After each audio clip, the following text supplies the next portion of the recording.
ఇక దేశంలో 4వ విడత ఎన్నికలకు నోటిఫికేషన్ విడుదలైంది. ఏపీ, తెలంగాణ, బీహార్, జార్ఖండ్, మధ్యప్రదేశ్, మహారాష్ట్ర, ఒడిశా, యూపీ, అలాగే బెంగాల్, జమ్మూ కాశ్మీర్ రాష్ట్రాల్లోని 96 లోక్సభ స్థానాలకు, ఏపీ, బీహార్ అసెంబ్లీ స్థానాలకు కూడా ఎన్నికలు జరగనున్నాయి. ఇవాల్టి నుంచి ఈ నెల 25 వరకు నామినేషన్ల స్వీకరణ ప్రక్రియ కొనసాగుతుంది. ఈ నెల 26న అభ్యర్థుల నామినేషన్ల పరిశీలన చేపడతారు. నామినేషన్ల ఉపసంహరణకు ఈ నెల 29 వరకు గడువు ఉంటుంది. మే 13న పోలింగ్ నిర్వహిస్తారు. జూన్ 4న ఫలితాలు వెల్లడి కానున్నాయి. లోక్సభ స్థానాల్లో పోటీ చేసే అభ్యర్థులు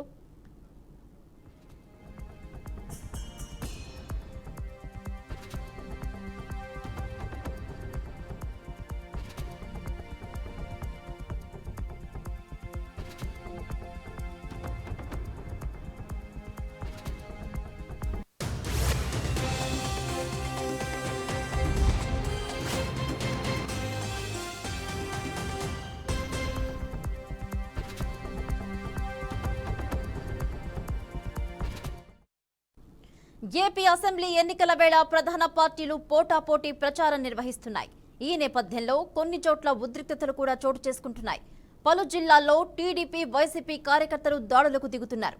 అనంతపురం జిల్లా కళ్యాణదుర్గం మున్సిపాలిటీ పరిధిలో 11వ వార్డులో ఎన్నికల ప్రచారం నిర్వహిస్తున్న టీడీపీకి వైసీపీ ప్రచార రథం అడ్డొచ్చింది. దీంతో ఇరు పార్టీలకు చెందిన కార్యకర్తల మధ్య వాగ్వాదం జరిగింది. ఇరు పార్టీల కార్యకర్తల మధ్య మాటామాటా పెరిగి ఘర్షణకు దారితీసింది. దీంతో రంగంలోకి దిగిన పోలీసులు ఇరు పార్టీ కార్యకర్తలను చెదరగొట్టి పరిస్థితిని అదుపులోకి తీసుకొచ్చారు.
ఏపీ అసెంబ్లీ ఎన్నికల వేళ ప్రధాన పార్టీలు పోటాపోటీ ప్రచారం నిర్వహిస్తున్నాయి. ఈ నేపథ్యంలో కొన్ని చోట్ల ఉద్రిక్తతలు కూడా చోటు చేసుకుంటున్నాయి. పలు జిల్లాల్లో టీడీపీ, వైసీపీ కార్యకర్తలు దాడులకు దిగుతున్నారు. అనంతపురం జిల్లా కళ్యాణదుర్గం మున్సిపాలిటీ పరిధిలో 11వ వార్డులో ఎన్నికల ప్రచారం నిర్వహిస్తున్న టీడీపీకి వైసీపీ ప్రచార రథం అడ్డొచ్చింది. దీంతో ఇరు పార్టీలకు చెందిన కార్యకర్తలు బాహాబాహీకి దిగారు. ఇరు పార్టీల కార్యకర్తల మధ్య మాటామాటా పెరిగి ఘర్షణకు దారితీసింది. దీంతో రంగంలోకి పోలీసులు దిగారు. ఇరు పార్టీల కార్యకర్తలను చెదరగొట్టి పరిస్థితిని అదుపులోకి తీసుకొచ్చే ప్రయత్నం చేస్తున్నారు. మనం విజువల్స్ లో కూడా చూస్తున్నాము. అటు టీడీపీ, వైసీపీ కార్యకర్తల మధ్య పోలీసులు కూడా వచ్చి వారిని వాగ్వాదాన్ని సద్దుమునిగిస్తున్నట్లయితే తెలుస్తోంది. ఇరు పార్టీల కార్యకర్తల మధ్య ఘర్షణ దారితీసింది. ఒకరికొకరు నెట్టుకుంటూ మనం విజువల్స్ లో కూడా చూస్తున్నాము. పరిస్థితిని అయితే ప్రస్తుతం అక్కడ పోలీసులు అయితే అదుపులోకి తీసుకొస్తున్నట్లయితే తెలుస్తోంది.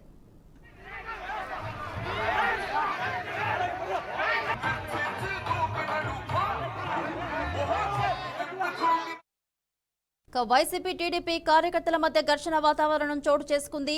ఇక ఇదే అంశానికి సంబంధించి మరిన్ని అప్డేట్స్ మా ప్రతినిధి రవిచంద్ర అందిస్తారు. రవిచంద్ర, చెప్పండి. పోలీసులైతే పరిస్థితిని అదుపులోకి తీసుకొస్తున్నట్టు తెలుస్తోంది. టీడీపీ, వైసీపీ కార్యకర్తలు బాహాబాహీకి దిగుతున్నారు. డీటెయిల్స్ ఏంటి?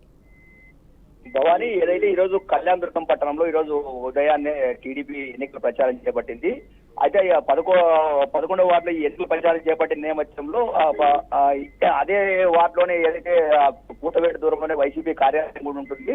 అయితే వైసీపీ ప్రచారం కూడా ఏదైతే ప్రచారం చూస్తున్న సందర్భంలోనే ఎదురుగా రావడం వల్ల ఆ వాహనాన్ని ప్రచార రథాన్ని పక్కన పెట్టమని చెప్పడం జరిగింది. పక్కన కూడా పెట్టారు. అయితే ప్రచార రథం పక్కన పెట్టిన తర్వాత ప్రచార రథానికి సంబంధించి జనరేటర్ తాళాలు తీసుకున్నారు. ఆ ప్రచారం ముందుకి టీడీపీ వాళ్ళు తెలిపినాక ప్రచార రథం తాళాలు ఇవ్వమని చెప్పి డ్రైవర్ అడగడం జరిగింది. ఆ తాళాలు ఎవరు తీసుకున్నారు ఏమి అంటే ఇద్దరి మధ్య గొడవ అయింది. దీంతో అయితే నేతలు అయితే సమయం పాటించి ఇద్దరిని కూడా వారించే ప్రయత్నం చేసినప్పటికీ కార్యకర్తల ఒక్కసారి ఓ మాట పెరిగి ఆ తాళాల విషయంలో జరిగిన గొడవ ఈ ఉద్రిక్త పరిస్థితి దారితీసింది. అయితే సమాచారం అందుకుని పోలీసులు వెంటనే అక్కడ సంఘటనా స్థలానికి చేరుకొని ఇద్దరిని కూడా వారించి చెదరగొట్టడంతో పాటు ఎక్కడికక్కడ పరిస్థితి మరింత ఉద్రిక్తంగా మారకోకుండా దాన్ని అదుపు చేయడంతో పాటు ఇద్దరిని కూడా ఇరు వర్గాలను కూడా ఎక్కడికక్కడ పంపించేశారు. అయితే ఈ తోపులాట్లో జరిగిన నేపథ్యంలో వైసీపీకి సంబంధించి ఒక ఇద్దరికి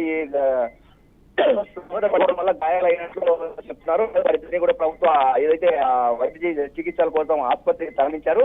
మరోవైపు ఏదైతే తమ పట్ల కావాలనే రెచ్చగొట్టే దూరంలో తమ మీద దాడులకు దిగుతున్నారు, గొడవ దిగుతున్నారని చెప్పి టీడీపీ వాళ్ళు వందలాదిగా పోలీస్ స్టేషన్ కి వెళ్లి వైసీపీ వాళ్ళు ఎవరైతే తిరిగి చేశారో వారి మీద ఫిర్యాదు కూడా చేయడం జరిగింది. అయితే గాయపడిన వైసీపీ వాళ్ళు మాత్రం ప్రభుత్వ ఆసుపత్రికి వెళ్లారు. ప్రస్తుతం అయితే పరిస్థితి ప్రశాంతంగా ఉంది, ఎలాంటి ఉద్రిక్తతలు లేకుండా పోలీసులు కట్టుదిట్టమైన భద్రతా చర్యలు చేపట్టారు. రెండోది ఏ ఒక్కరు కూడా గొడవలు దిగితే మాత్రం సహించేది లేదు.